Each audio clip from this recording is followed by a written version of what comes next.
Bonjour à toutes et à tous pour cette nouvelle édition de l'Amérique latine décryptée. Une édition qui est véritablement marquée par des événements importants, parmi lesquels l'élection présidentielle au Brésil. Ignacio Lula da Silva a été élu le 30 octobre dernier président du Brésil, ouvrant une nouvelle page, une nouvelle phase dans l'histoire de ce pays.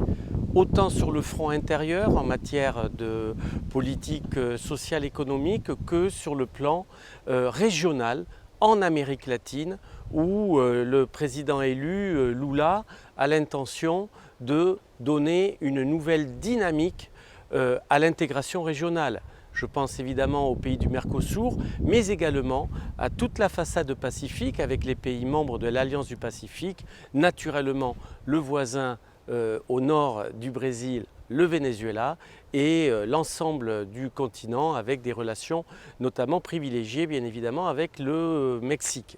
Ceci étant, le Brésil, sur la scène internationale, va s'engager dans un nouveau multilatéralisme avec des relations que le président élu souhaite privilégier avec évidemment l'Union européenne, mais également avec son autre grand partenaire économique aux côtés de l'Union européenne, qui est la Chine, et bien évidemment un dialogue permanent avec les États-Unis, mais également la Russie.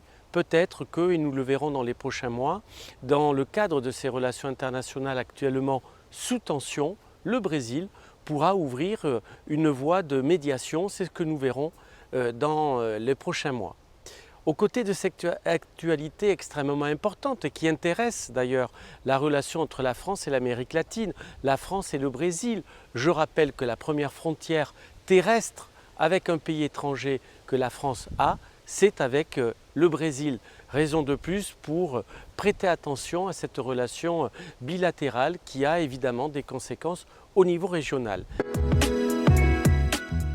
Mais aux côtés de cette actualité, évidemment, l'Amérique latine continue de vivre, continue de respirer, continue de construire sa place dans le continent, sa place dans le monde. Je pense notamment à la Colombie où le secrétaire d'État américain Antony Blinken a effectué une visite extrêmement importante auprès du président Gustavo Petro.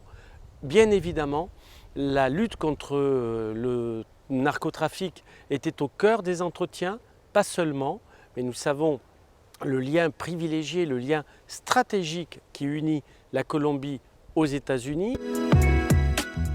Aux côtés de ces grands rendez-vous électoraux, politiques, économiques qui touchent à l'Amérique latine, se déroulent également des temps particuliers qui touchent à la culture, à l'identité, aux saveurs. Je pense notamment à la célébration durant le mois d'octobre et les premiers jours du mois de novembre del Día de los Muertos, la fête des morts, notamment au Mexique. C'est un rendez-vous annuel essentiel, extrêmement important dans ce grand pays qu'est le Mexique, fête qui puise ses origines dans la civilisation aztèque. À 20 jours près, les Aztèques commémoraient les enfants, les Miquehuitonli, et les adultes, Huemicahuitl.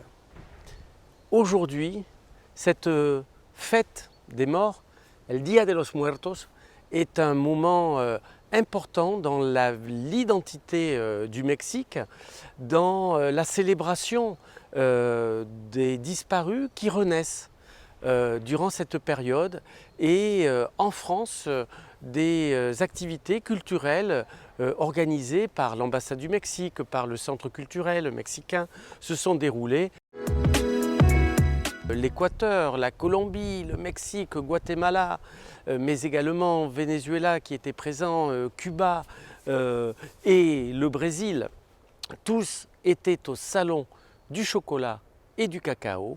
Ce rendez-vous qui a permis de rassembler les professionnels de la filière, mais pas seulement, des artistes, tous ceux qui ont le sens du goût, de la saveur, mais également de la création et de la mode, puisqu'il y a eu pendant le salon du chocolat et du cacao un défilé inaugurale avec des sportifs de renom, des artistes, des mannequins qui portaient des créations en chocolat. Ce mois encore, l'actualité, comme vous le voyez, n'a pas manqué. Elle montre que l'Amérique latine revient vraiment dans une dynamique à la fois régionale, l'intégration étant placée au cœur d'un nouveau projet latino-américain. L'Amérique latine revient sur la scène internationale.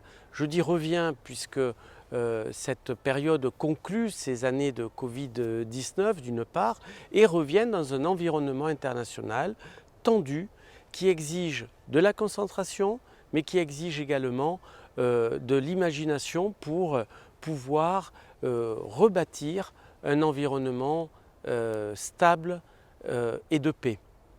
Donc à très bientôt pour une prochaine édition de l'Amérique latine décryptée.